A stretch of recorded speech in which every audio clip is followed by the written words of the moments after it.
you mad? That's basically a goal. I just shoot again, bro. It's coming back to you. All right, fuck it. Let me hit it. Are you being serious right now? Now, you're actually pissing me off, man. Just let the ball go. You're not even the goalkeeper. You're the ball boy. Yo guys, it is your boy Earnin here, and you are watching FTW. This, of course, is the series where it brings you the best and more frequently the worst of what football has to offer during the last 7 days. But what's been kicking off in the world this week? Well, it was a week that saw the US Mega Bowl take place, with the Los Angeles Rams taking victory over the Cincinnati Bengals. In the pre-game build-up, and somebody turned The Rock into an actual statue, which makes sense, to be fair, given the material that he's made out of. One fan at the stadium was not even willing to be distracted here, but it did make me think, what if there was a UK version? Imagine the pundits after a 47th stoppage in 6 minutes. Honestly, it's embarrassing. The halftime show would literally be NSG and Tion Wayne, with a special appearance from one football though to another now, as the Champions League returned for the last 16 stages. Fans around the world were transfixed as time appeared to stand still on its return. No, never mind, that's just The Rock being a statue again. Can someone please help this man out? Absolutely no work was getting done whatsoever in lectures, and the big game distracting everyone came as 13-time winners Real Madrid faced off against one of this season's favourites, PSG, at the Parc des Princes. Now, with Kylian Mbappe linked with a summer Bernabeu move, speculation over just how he'd perform in this one was high. Beat by Mbappe. Oh, what a goal!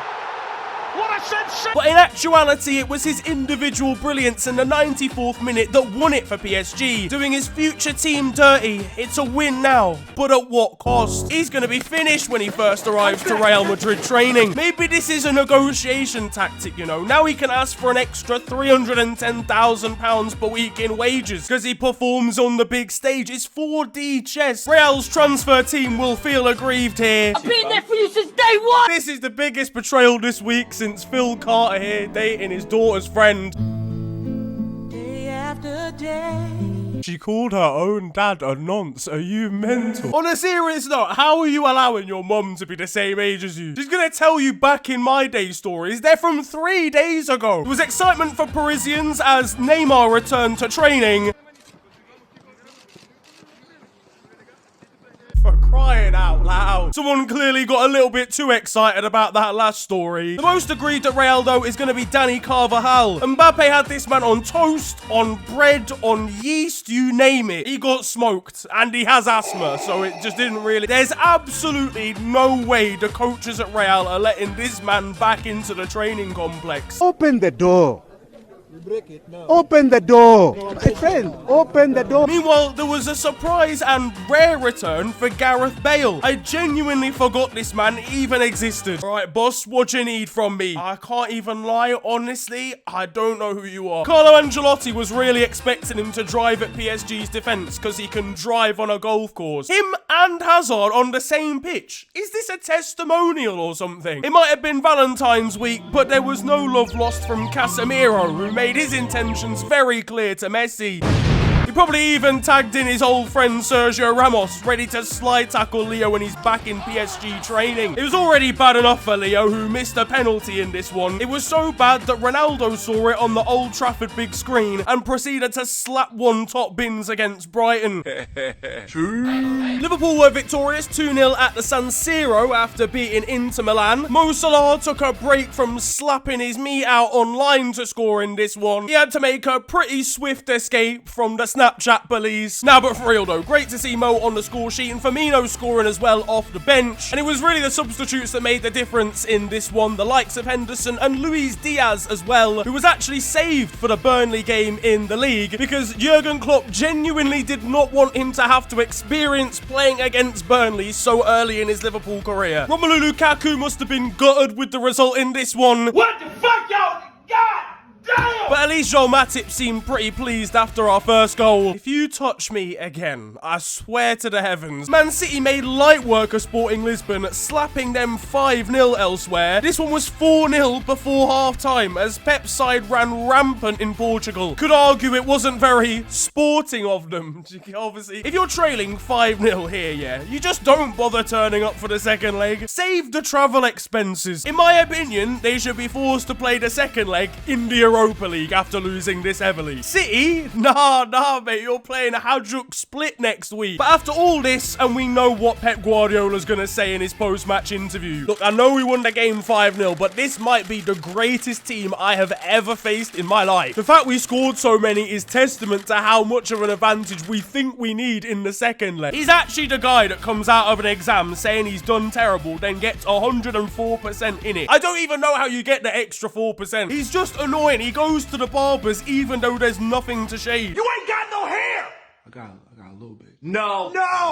You're bald! If I'm him, I'm sitting down as steward and teaching him what to do so I don't have to turn up for the second leg. They're basically through. So Pep, now is your time to trial your 6-1-3 formation with 4 inverted wing backs. In the Premier League, and times are tough for Tottenham, who lost 2-0 to Wolves. It means that they were 7th in the league, played 3 games in hand, and now they're 8th. There is simply no way that Antonio Conte is enjoying himself there. Walking into the changing room and seeing Davinson Sanchez daily has to be giving him diabetes. Even the players know what to expect now. Dejan Kulusevski, upon signing for Spurs, said he loves suffering. You've come to the right place, son. And as for their other January signing, Rodrigo Bentancur, Good morning, mate. at United, and before their win against Brighton, they dropped yet more points to Southampton. Harry Maguire was rinsed again, this time by Armando Broja. What even is this posture, man? Like, what's going on? £80 million for an air conditioning unit is actually wild. No, I'm sorry, this deal has to be money laundering. Though it's probably only the second dodgiest cash handed over in recent times. I'm getting the word nonce. Luke Shaw's another one. He's completely done out. Roberto Carlos is not commenting on your Insta anymore. No one's blamed Fred for anything in time. That's how bad the rest of the team are. Even Ronaldo Jr. knows the score. You having a good time? Yeah. Yeah, but United are shit, aren't they? Yeah. Yeah. The players don't seem too keen on Ralph Rangnick either, allegedly comparing him to a Ted Lasso character according to a leak at the club. I mean, maybe they've got a point. The guy hasn't even taught them the offside rule. Arsenal also faced off in Premier League action against Wolves this week, but unlike their North London rivals, they were victorious. The main story in this one, though, was a peculiar red card for Gabriel Martinelli, who was booked twice in the space of 2 minutes. This No More Red campaign is not being taken seriously by anybody. It's the unique way in which Arsenal are getting red cards as well. Granit Xhaka could walk into Sainsbury's next week and Michael Oliver would give him a second yellow. What's Mikel Arteta even training these lot? Oh god, not again. Kurt Zuma's still at the centre of controversy for attempting to top bins his cat. Graham Souness has had his say on the matter. Got major problems with it. For me, looking at that video, that cat hadn't done anything wrong. The cat hasn't given away a dubious penalty, Graham. This is animal abuse. Kurt actually missed West Ham's most recent game due to illness. Yeah, mental illness. Chelsea weren't in action domestically as they were away winning the Club World Cup with victory in the final over Palmeiras. Romelu Lukaku was pleased in the changing rooms. I mean, I'm not surprised Hakeem's baffled. £100 million has bought them the dance moves of a 57-year-old uncle. Kai Havertz was the man who scored the winner from the spot late in extra time, and there was some genius from Cesar Azpilicueta, who grabbed the ball, ready to take the penalty, and absorbed all manner of abuse from Palmeiras players. You're dead at football, You're missing bro. it, It's bro. not I'm happening. just telling you right now. What, defender taking it. Oh, yeah, I'm like scared. 57 points on Scrabble, bro. Allow it. Back at Cobham, and Saul has got a new party trick. Imagine Lukaku trying this. Speaking of returnees from abroad, Cheku Koyate is back at Crystal Palace training after winning African Cup of Nations. He received a guard of honour from his teammates. Up at Newcastle, and Bruno Guimaraes seems to be struggling learning English. I mean, they barely speak it up in Newcastle anyway, so I wouldn't worry. Over in Germany now, and there's only one way to stop Julian Brandt, and that's common assault. His shirt's gonna look like it's from Balenciaga by full time. There's news on plans to reform the Bundesliga in order to prevent it from becoming a one-team dominated league. We've got the notes that they've written down from the first meeting here. Or alternatively, they can just make them play Bochum every week, as they lost 4-2 to the mid-table side. At least Nagelsmann's not too concerned. Getting overrun in the midfield, Julian. Who's talking? Meanwhile, in the second tier, and Hamburg tweeted, "We love Dick in Hamburg." You can't just say that in the public sphere. In Spain, and Barcelona have been absolutely rinsed by Zenit for not being in the Champions League.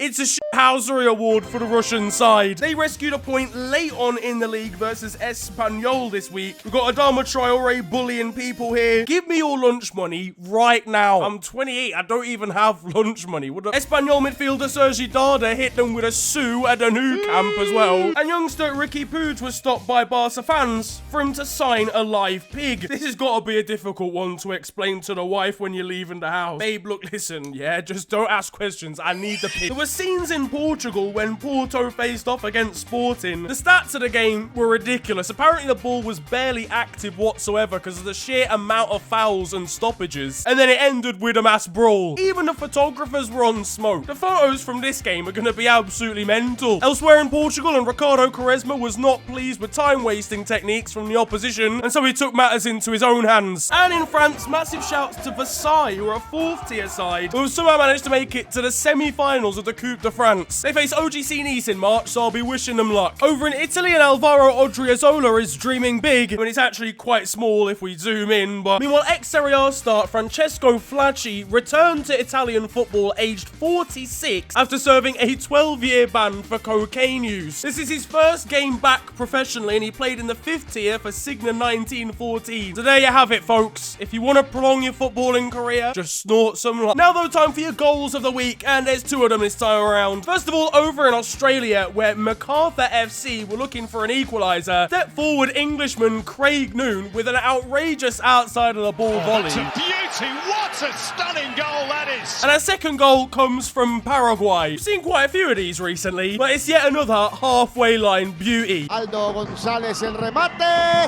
golazo, gol!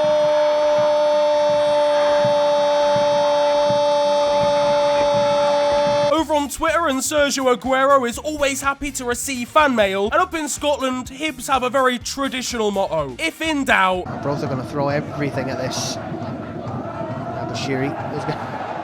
Bashiri has absolutely leathered that out. Was there really any need? You probably knocked out a fan in the crowd. Hello all, and welcome to The Beautiful Game, the segment where we take a look at the poetic and brilliant side of the game that we love. We are back by popular demand for yet more glorious beauty. And that concludes The Beautiful Game. Closer to home, and Jack Grealish has arrived with a new look. He looks like he watches Loose Women in 3D. This picture is him walking towards his Range Rover after a heated argument with another school mum. It's Jack Grealish's account. At Wigan versus Sheffield Wednesday now, we've seen a lot of dog pitch invaders, but not many feline ones. Somebody intercept Kurt Zouma before he arrives on the scene. And at Port Vale, why sugarcoat your team's performance when you can just say this? Obviously, it's ended in defeat today against Hartlepool. Can I get your general thoughts on today's performance? Absolute garbage. In Turkey, and the temperature must be about negative 34 degrees, because this poor goalkeeper is suffering. Where are they playing away at? Flipping Lapland. Over in the CONCACAF Champions League now, and we've got a back pass being ruled as offside. This competition, Kyoto is running out, and the flag had been raised. Clearly fans have realised now that they can't trust their linesmen, so they're doing the job in the crowd as well. We've got some very choice words from one elderly football fan after a celebration she didn't enjoy. Le hizo así a la hinchada. No puede hacer eso. Está loco. Lo tenemos que matar. Santos, cuando acá va todo bien, porque le muestra, se le traban las piernas. Mira, él... Absolutely astonishing! In Bolivia, and absolutely ridiculous scenes there, where Universitario de Sucre goalkeeper Brun scored an unbelievable free kick to win his side a game 4-3. In Argentina, and the puddles over there really bite back. Meanwhile, in Colombia, and we've got some absolutely outstanding action here. First of all, a goalkeeper making a mistake, then the striker with the goal at his mercy. Del arquero que sale a cazar cualquier... Now that it's time for the moment you've all been waiting for, because over in Romania, thankfully I can confirm we are back to our normal scheduling as far as Romanian football antics are concerned, because this little nation has been very busy recently. First of all, there was a big old derby between two Craiova sides. Literally, they're both called Craiova. One's a Phoenix club of the other. It's a very confusing situation, but it's the first time the new club and the old club have played each other. The game had to be suspended at one point because fans brought fireworks into the stadium. And in a game between Maia Veni and Arges, we've got probably the worst own goal goal that's not gonna get given, as a goalkeeper places the ball onto the floor, kicks it against his own defender, but because the ball was moving at the time the free kick was taken, the referee mercifully ruled it out. In Hungary, and the quality of goals there aren't much better, in fairness. Itt próbáljuk kibogozni a szálakat, Ventura megszerezte a labdát, aztán jött Klimovic, mindenki próbált belebotlani, Klimovic bele is botlott, és aztán valahogy And if you thought that was bad, check out this under-20s own goal from Jorge Acuna in Nicaragua. In Macedonia, and one midfielder's tackle on the halfway line accidentally resulted in a goal. And in a Ugandan Women's League tie, referee Shamara Nabada was fed up with one of her coaches complaining on the touchline and physically handed her card and whistle over to the gaffer. Yeah, fucking have a yellow card as well, you dickhead. Forced to the corner, cuts it back, slots it in, Morales off the crossbar and down, and again off the crossbar. Now though, it's time for still 0-0, and you guys know the score by now. This is a segment of the show where I bring to you the best of Sunday League and amateur football. Now this one is short and sweet, I can't lie, because when you go over to the corner flag and you start time wasting, there's really only one eventuality.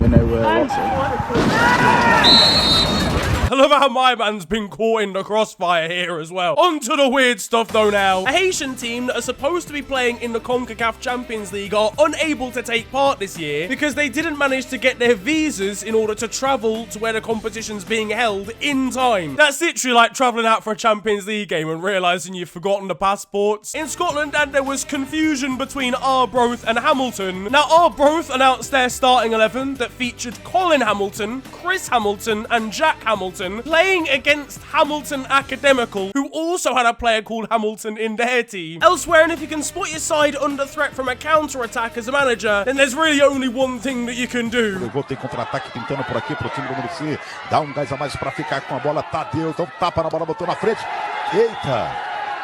Aí eu não entendi isso não existe. O Jorjão, preparador de goleiros, invadiu o campo, tem que ser expulso. And that's get involved yourself, apparently, I mean. And finally, there's some really wholesome stuff at Swindon Town, who received a fan letter from a 6-year-old called Joe. Now, unfortunately, this kid didn't leave any sort of return address or information about who he is, but a club are trying to find him and his parents so they can take him to a game for free. So if you do know who little Joe is, then feel free to get in touch with the club. But that is going to wrap up football this week, and I hope you have enjoyed it. If you have, then feel free to slap a like on the video, and of course subscribe if you're new to the channel. You can also follow me on social media. It is at @officialfng on Twitter and on Insta. But it's been a pleasure ranting at you guys today. Have a wonderful day, enjoy yourselves, and goodbye.